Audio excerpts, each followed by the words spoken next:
steep over there. Should be able to snap walk off that tree.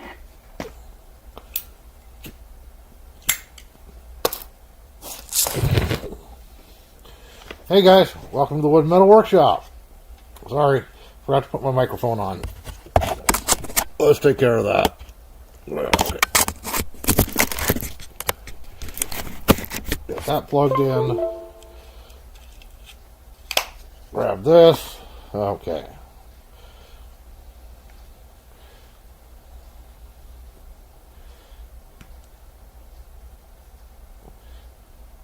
Got to kind of put it over here on the side so my beard doesn't brush it so much.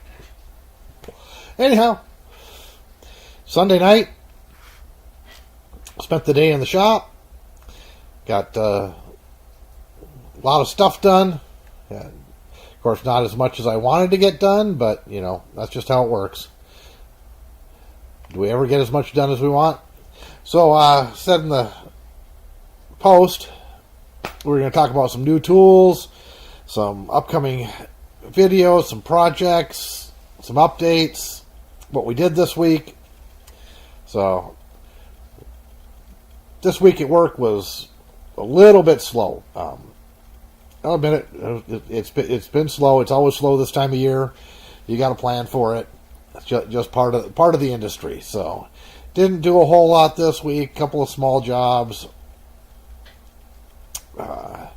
Did a partial bathroom remodel, new vanity and medicine cabinet, and some shelves. And the client took care of all the painting, so I didn't have to do that. Just a little bit of drywall repair. So nothing big on that front, on that one. And let's see, what else did I do? Replace a pair of folding attic stairs. They had old wood ones. They're kind of didn't like them. We replaced the ones in their garage with aluminum ones a year and a half ago, 2 years ago, something like that. Anyhow, they were finally ready to put new ones in. So we put the new ones in, the new aluminum one in their house, and they're really happy. So anyhow, that's what I did this week. I think those were the only two real jobs. Did I don't know, 2 or 3 bids, and we'll see if those come through. One of them did come through, so and I'm squeezing that one in next week. I got a complete bathroom remodel, but I wouldn't say complete. Got to pull everything but the tub out, put in a new shower surround, and new flooring, and then put the toilet and the vanity back. New flooring, new base trim. So anyhow, I went out and I drank the Kool-Aid. I don't know about you guys, but I've had the Milwaukee M12 hacksaw for a couple of years, and I love it. It's the handiest. When you don't need a full-size sawzall, it is just the handiest thing in the world to have around. It's small, it's light, it takes all the same blades. Really good for putting a pruning blade in it and pruning and all kinds of stuff. So I use it all the time. And I picked up a couple extra batteries. Actually, they were gifts from my children. So I have 3 batteries already and a couple of chargers. And yeah, it's just handy to have around. Well, I was looking through Marketplace. Don't do that. It's the stupidest thing you can do. Don't look at Marketplace. Anyways, there was a guy who's been buying lots of Milwaukee tools at an auction. They are the real ones. They're not the Chinese knockoffs. They are the real ones. And he provides serial numbers and the whole bit, so you can see ahead of time that, yes, this is the real tool. Anyways, he had some good prices, and he had the PEX expander, which for PEX A. I've got the manual one, which is, well, we'll say it works. It's kind of a pain in the butt. It's about the same as using the ring crimper on PEX B. Anyhow, and he had it for a really good price. $225 cheaper or something like that than I could find the exact same kit online. So yeah, so I contacted him and said, hey, yeah, and then I, for some reason, asked, hey, do you have the M12 drill driver kit? Now, I love my rigid tools. You guys know that, okay? I'm not a fanboy, but they're a good quality tool for a reasonable price. They're not, you can get them on sale, they're, and whatnot, and they're just fine. And reconditioned ones from that online store that I'm not going to mention, and so they're a good tool. And I've got just about every tool that I need in that line, but they're big, and I kind of miss. I had a older Ryobi 1, I think, little impact driver, and I miss having that little impact driver around. And so he said, yeah, and he gave me a price on it. So I looked online, and it's like $50 to $75 cheaper than any place I can find it online. Unless, of course, you're waiting for Black Friday or whatever, Father's Day or whatever. And, I'm not waiting for that. No. So I pulled the trigger. I got the PEX Pro kit, which has the half-inch, three-quarter-inch, and 1-inch expanders for the PEX A, and 2 batteries, and a charger, and the lube, and so that's all set to go. And then I got the M12 fuel drill driver set as well, which also came with 2 batteries, a 4 amp hour and a 2 amp hour. And so I got those and saw. I was in his garage where he has all this stuff stored, and I saw that he had the 2.5 amp hour batteries, and I asked him how much for one of those, and he said $60, and I said, okay, sold. I'll take that too. And then he threw in a new fastback. So, okay, not new, slightly used fastback. It's not my favorite one. It's the one with the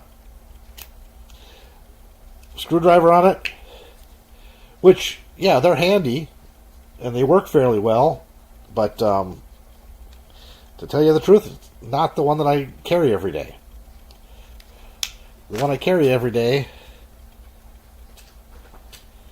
is this one. It's thinner. It fits in my pocket. It's smaller. I mean, you can see the size difference there. It's actually not much thinner, though. I thought it was much thinner. I think my original fastback was a lot thinner. I could be wrong on that. This is like my, 10th one or so. I like the old clip better, even though they broke after a while. But I did like that old clip better. It slid into your pocket easier. Anyhow, yeah, so... Okay, it's bigger, but it's not any thicker. Okay, I was wrong on that. Because, yeah, this one is my go-to. I use it for everything. It stays in my back pocket every day. So, anyhow, maybe I'll swap it out for this one. Because you got the Phillips and flathead drivers right there. And, of course, that's a 1/4 inch if you need that. Might see if I can get 1 inch or whatever. Yeah, 1 inch Phillips and T25 combination. That would be my my preferred, because those are the screws that I use the most. So anyhow, so I drank the Kool-Aid, and now I'm in the M12 lineup, and I'll take. I always carry 2 impact drivers and 2 drills in the truck, along with like 8 or 9 batteries for the rigids, something like that. I don't remember how many I have. I have a rack that holds 8, and then between the seats in the truck, and it holds 4 of the M12s. Just downloaded the patterns. I think it was Thingiverse or one of the file sharing, 3D printing sharing sites, and had my son print up the holders for the different batteries. So anyhow, it's kind of nice because I don't know where you live, it might be warm, but where I live, it's freaking cold. Okay, not freaking cold. Right now it's 15 degrees Fahrenheit, so not that cold. In the grand scheme of things, considering a couple weeks ago, one morning I woke up, I think I mentioned this in a previous stream, it was 31 degrees below zero before the wind chill. Okay, that's cold. Not that it makes a difference when it gets 20 below zero Fahrenheit or more. It's just cold. Yeah, you're going to die of exposure a little bit faster when it's 10, 11 degrees colder than that. But it's already really cold. So, anyhow, you leave the batteries in the truck, and if they're in the storage boxes, they don't like to work that well when it's that cold. And they will not charge when it's that cold. So, in between the seats in the truck, the cab of the truck heats up, it heats up the batteries. So typically by the time I get to my second job, I've got enough warm batteries to get through just about anything. So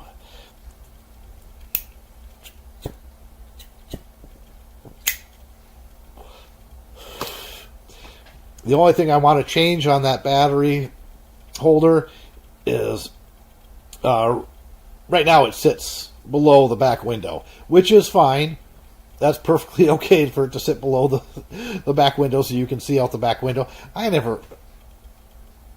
rarely look out the back window. If I am, it's in the rear view mirror. I use my side mirrors to back up. I don't turn around and look. I've been backing trucks up with limited visibility since before I had a driver's license. So, anyhow, if I raise it up a little bit, block the window a little bit, so I can get my charger.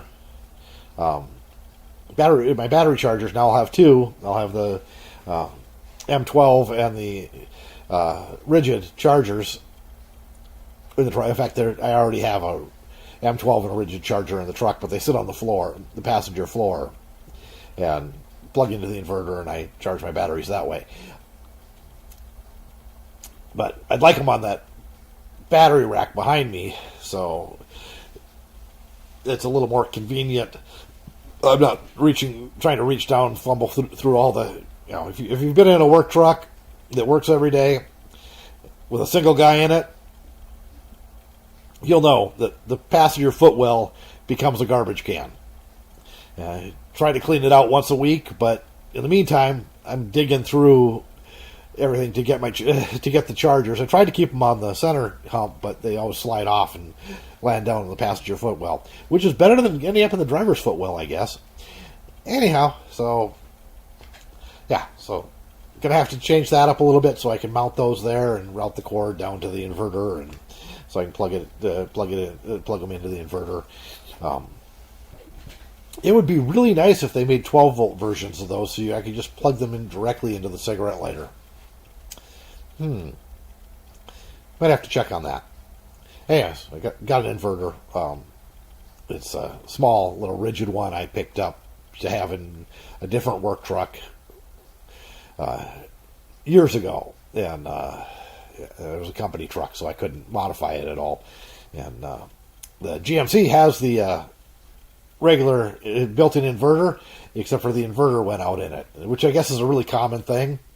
That worked really good because then I had two inverters in there and I could plug in two things. But now the built-in one stopped working, so I just use my little rigid one, which works fine for charging batteries. But anyhow, so would like to get that all cleaned up and organized a little bit better, so charging batteries is a little bit easier now that I have two different kinds of batteries to charge. It would be nice to just have them plugged in and I can just turn the inverter on and charge batteries. I tried. When I had had two batteries in that truck because it's a plow truck, and when running the plow, when I had the plow installed on it, the company that I previously worked for, which is where I bought that truck from. When I had the plow installed, I put in a second battery and had the plow connected to the second battery, and it had a 100% duty cycle solenoid inline. So which was a ignition hot solenoid. So when you started the truck, it opened the solenoid and fed the battery. Well, after I left that company, evidently there was a problem with it or something, and instead of replacing the solenoid, they just took it out and wired it directly to the distribution panel in the truck. So when that battery went bad, it started drawing down the other battery. So, and so right now the second battery is disconnected and the cables are just wrapped in electrical tape, and there's a new battery for the primary starting battery, and it's a mess. Needs to be cleaned up. But if you're gonna fix shit, fix it right. All they had to do was go pick up a 100% duty solenoid, take the old one out, put the new one in. In fact, I think it's still mounted there. I think the part number is right on top of the solenoid, so it wouldn't be that hard to get.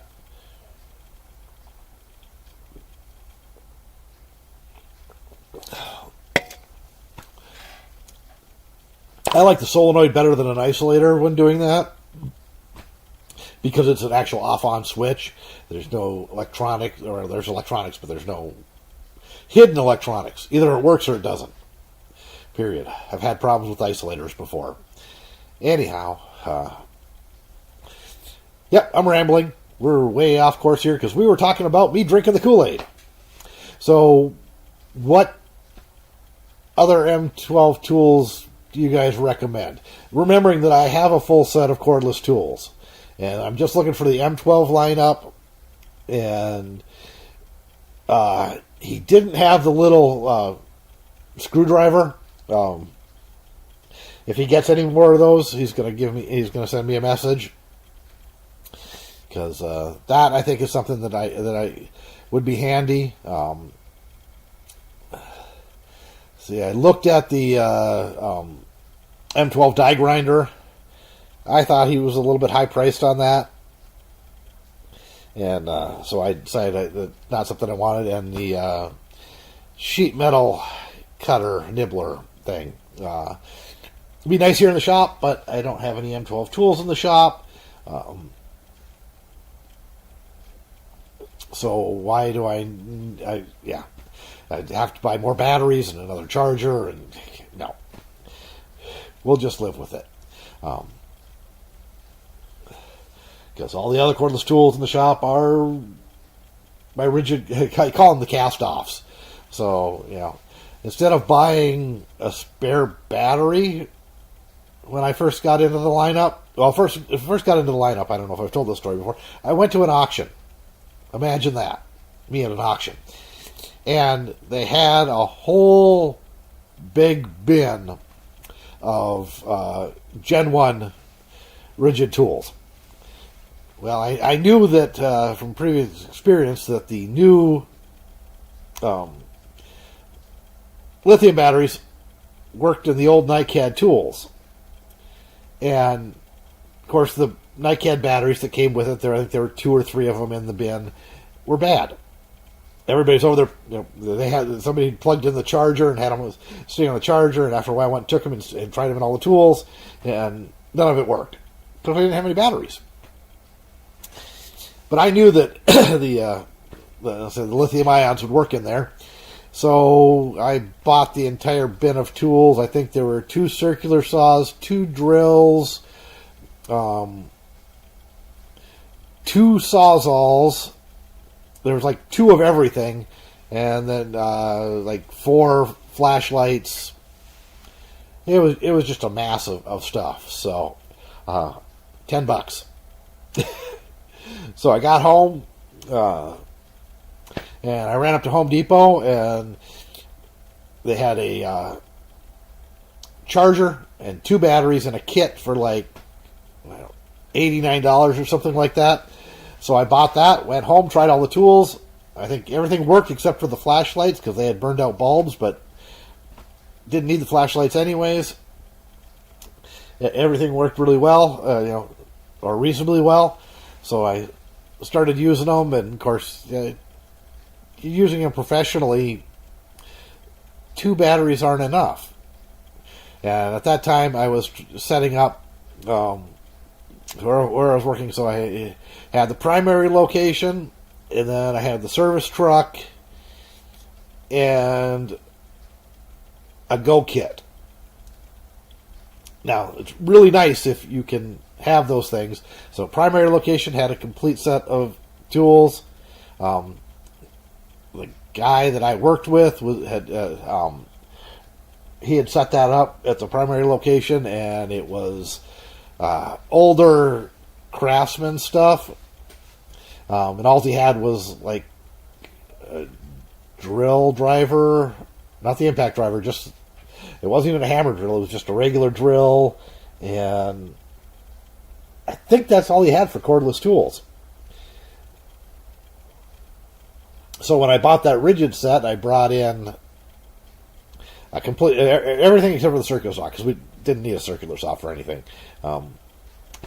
If I needed a circular saw, there was a wood shop there that we could use, and I could go use the table saw or their radial arm saw to cut stuff. So didn't need a circular saw, but sawzall, drill. What else was in that kit? There was something else. I don't remember what it is now. And of course, this was 2010, 2009, late 2000. It was summer of 2010. So then I was re-outfitting the service truck.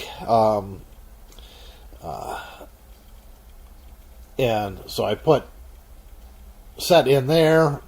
And of course, then you want to add, well, I've got the batteries, I might as well buy this tool. So instead of just buying bare tools at that time, every time they'd put the drill driver sets on sale, and of course they were getting better. I think this was, we were probably in, was it Gen 4 when they came out with lithium ion? Gen 3 or 4. Anyway, so in that time frame, I needed more batteries, and I needed another set for the go bag. So, oh look, they're on sale. I'll pick them up because they come with 2 batteries and a charger. Well, they're on sale. I might as well buy 2 of them. So then I had a set at home, a set in the truck, and of course now I've got the old one in the truck, but now I've got the impact driver. So now every place needs an impact driver as well. So buy another set. So I have impact drivers for everywhere. So, and so you just keep adding, because you're invested in the battery platform, which is what you're invested in. Tools don't make a difference. It's the battery platform you're invested in, because you don't want to have 8 different chargers and 8 different kinds of batteries and keeping track. And the battery for this one's dead. Where's the battery for that one? It's the same battery. So now I'm into 2 battery platforms, the M12 and the rigid, which is where I'm stopping. But it's nice to have that smaller, compact M12 stuff that's going to go on the service truck, because that's where I use it now. I'll take the extra rigid stuff out and put it in the house, because amazingly enough, I don't have a set in the house. I had a set of DeWalt's, and older DeWalt's in the house, back Nican, and first gen lithium, so I got those died a long time ago. I still got the tools, but the batteries are toast, and because I was now in the rigid lineup, I wasn't going to buy more DeWalt's unless I came across a really good deal on them at an auction. Yes, we all know how that works. Don't let me go to auctions. It's just a bad idea. So, hey, you guys haven't been commenting on the knife scales video. Go to their comment. I'll give you a hint right now. Put in the comment, thanks benchmark. And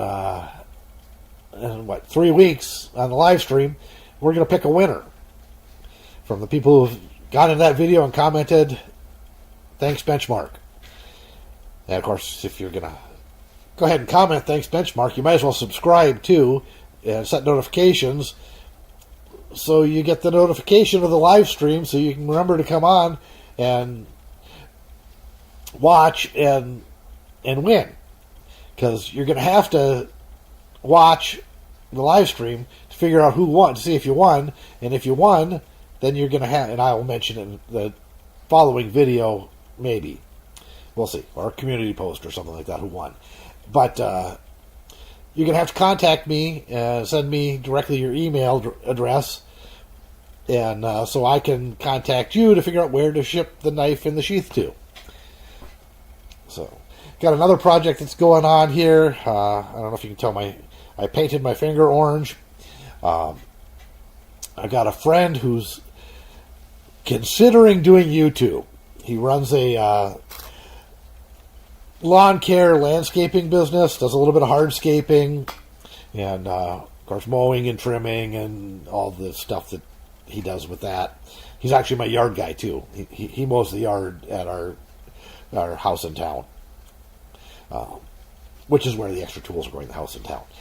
Anyhow, and so he's been, last fall he started shooting a little video, and I think he said he went through 2 tripods in like 2.5 months, something like that. He'd hit it with a mower, or one of his guys wouldn't be paying attention and whack the tripod, and then you got a tripod with a broken leg, and tripods with broken legs don't work. So he wanted a solution for that. So we did a little brainstorming, and we came up with something we hope was going to work. So if anybody watches Dirt Perfect or Captain Kleeman, I made mounts for them too, because they do a lot of outside shooting. I don't do any outside shooting. And I've done videos on my camera mounts. The one that you guys are on right now is my magnetic handle one. And then my articulating one that I use 99% of the time. Now that it's rebuilt and working again, I like that one. That's my favorite one. Could use some stronger magnets, but could use the magnets that are on the the handle mount, because that's an incredibly strong magnet. I just don't remember where I got it from. The ones that are on that, there's 2 of them, and it's from, I got those at Harbor Freight. Don't remember where I got this one over here. Possibly Amazon. Might have to go check my past orders and see if that's where I got it from. Anyhow, neither here nor there. I don't need one of these mounts because I don't do a lot of stuff outside. But this should work fairly well for him. It won't protect the camera, but the mount itself, you're going to have to do some serious work to run them over. And so, yeah, painted my finger orange while I was painting the parts. Of course, I'm making a video on it. You guys will see it in a week or 2. 2, possibly 3. Maybe 4. Anyhow, that video will be coming out where I make those, just a real quick project. But if you need a sturdy, adjustable mount for your camera that you can use outdoors, and you don't have to worry about bumping. If you bump into it, it's not going to break, and it's not going to cost you $100 for it. If you're a little resourceful, you can probably build one for let's see. Got the little special screws that screw into a camera mount or camera base. I think 10 of these were $12, something like that. Of course, you don't need that many, but yeah, Amazon, you get what you get. So yeah, a little resourceful, and I say you could build one for $10 for those, and if you're resourceful, less than $5 for everything else. So